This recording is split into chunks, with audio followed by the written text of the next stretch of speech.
Maka untuk itu, dalam rangka 500 tahun nanti, saya akan menampilkan 500 ondel-ondel yang dibuat oleh desainer top yang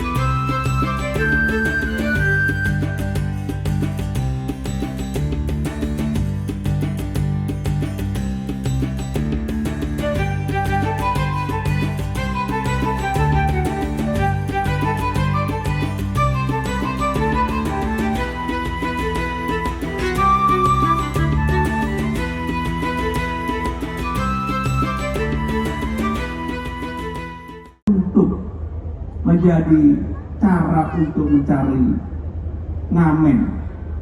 Padahal yang namanya ondel-ondel ini, saudara-saudara sekalian, nilai filosofinya luar biasa.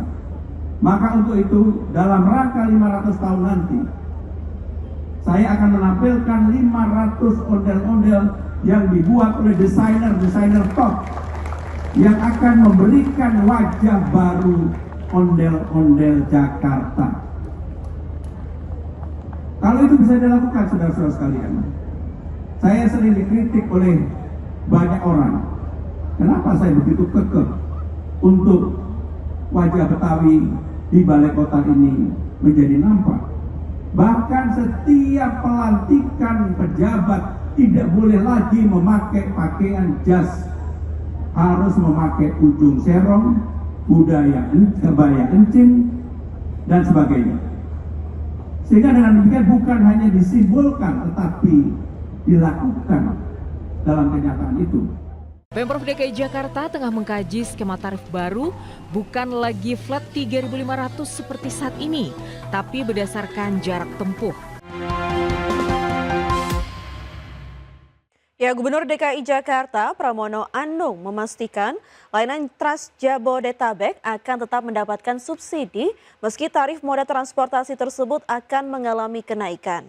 Nantinya kenaikan tarif Trans Jabodetabek akan mempertimbangkan agar masyarakat tetap menggunakan transportasi umum. Siap-siap, Anda yang sehari-hari mengandalkan bus Transjakarta bakal merogoh kocek lebih dalam. Pemprov DKI Jakarta tengah mengkaji skema tarif baru, bukan lagi flat 3.500 seperti saat ini, tapi berdasarkan jarak tempuh. Perubahan tarif terutama akan dikenakan bagi bus Trans Jabodetabek, terutama untuk rute-rute jauh dengan jarak tempuh di atas 100 km. Seperti rute Blok M Bandara Soekarno-Hatta dan rute Blok M Bogor. Nantinya meski tarif Trans Jabodetabek naik, Pemprov DKI Jakarta tetap akan memberikan subsidi agar tarif baru tidak memberatkan masyarakat. Gubernur DKI Jakarta Pramono Anung optimis kenaikan harga Pertamax membuat masyarakat tetap setia menggunakan transportasi umum. Akan ada beberapa perlu penyesuaian. Salah satunya adalah dari Blok M ke Soekarno-Hatta. Blok M ke Soekarno-Hatta kan sekarang 3.500. Koper juga bisa naik ke bus. Maka dibandingkan dengan Damri yang paling murah kan 80.000. Taksi rata-rata 200.000. Kalau kemudian 3.500 untuk parkir di Soekarno-Hatta aja tidak cukup. Rencana perubahan tarif muncul di tengah tingginya beban subsidi yang ditanggung Pemprov DKI. Pada 2026, subsidi Trans Jabodetabek mencapai Rp401 miliar dengan rata-rata subsidi sebesar Rp12.250 per penumpang.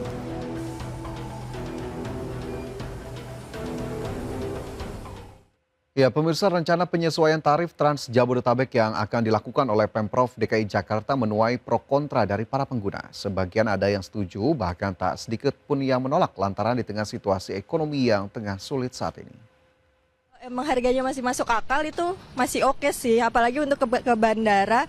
Karena untuk jarak dari Blok M sendiri ke bandara kan cukup jauh ya, dan lewat tol. Dan mengefisiensikan waktu dari pengguna TJ sendiri. Jadi kalau dinaikkan seperti tarif kayak 10.000 mungkin masih oke sih. Kalau aku sendiri sebagai pengguna harapannya lebih kedatangan TJ-nya itu lebih diseringkan, jadi penumpang tidak menunggu lama. Terus fasilitas-fasilitas seperti pramu sapa atau yang petugas TJ-nya itu lebih di setiap halte itu lebih ramah lah terhadap penumpang-penumpangnya itu sendiri gitu. Dari lubuk hati warga yang terdalam sebenarnya rada kurang setuju ya, karena yang naik kan bukan cuma ini doang nih, transportasi yang ini doang. Apa ya, kayak ini udah jadi efek domino gitu loh. Dari krisis ekonomi yang ini, kebijakan ini dan ini nyambung akhirnya sampai di sini.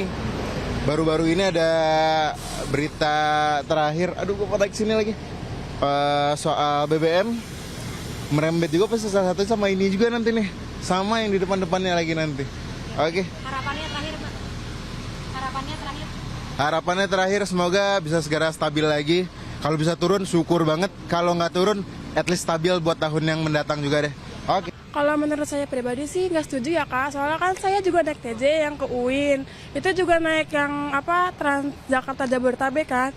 Kalau kenaikan harga mungkin akan memberatkan kita yang mahasiswa yang uangnya pas-pasan gitu, karena biasanya kan kayak udah nyiapin uang nih buat Transjakarta segini, tapi malahan harus nambah lagi. Kemungkinan 5-7 ribuan.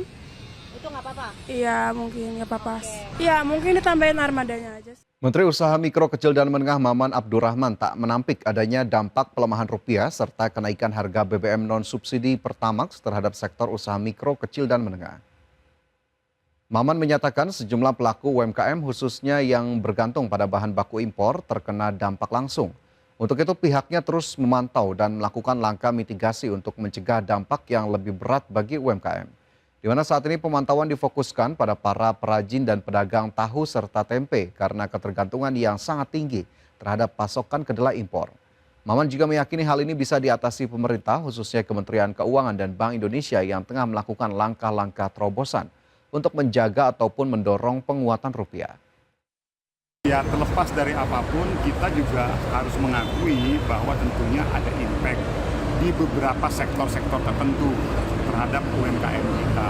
Namun sampai hari ini tentunya kita dari Kementerian UMKM bersama-sama dari Kementerian Keuangan dan BI akan terus melakukan. Ya, sementara itu Komisi 4 DPR RI mendorong adanya pembaruan Undang-Undang Pangan Nomor 18 Tahun 2012 agar mampu menjawab tantangan sektor pangan yang terus berkembang seiring kemajuan teknologi, perubahan pola konsumsi masyarakat serta dinamika pertanian nasional dan global.